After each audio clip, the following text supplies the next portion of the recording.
एखन हम एलहुँ मिथिला हाट। यह मिथिला हाट छै। मिथिला हाट मधुबनी के अररिया गाँव में है।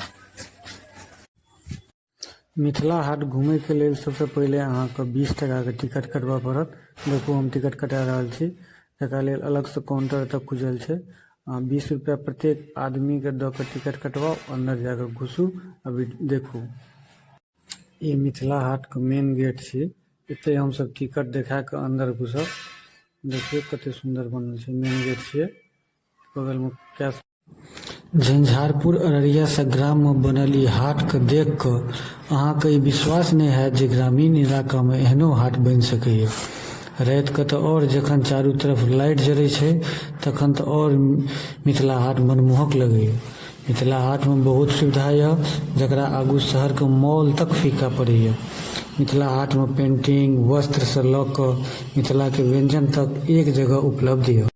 एतबे नहीं, पर्यटक के लेल बोटिंग से लक बच्चा के खेल कूद के झूला सहित कतेक आकर्षक निर्माण एहिमे करायल गेल हन। अखन तो नहीं, लेकिन आगा दिल्ली हाट जकाँ एते थिएटर लगायल जाए।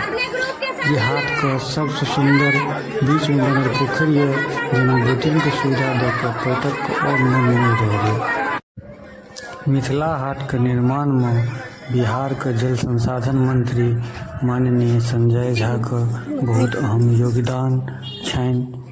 हम माननीय संजय झा जी के दिल से बहुत बहुत धन्यवाद दै छियनि एहन मिथिला हाट बनावे के लेल।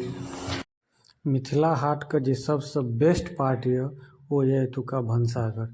देखो भनसाघर के वीडियो अखन चल रहा है।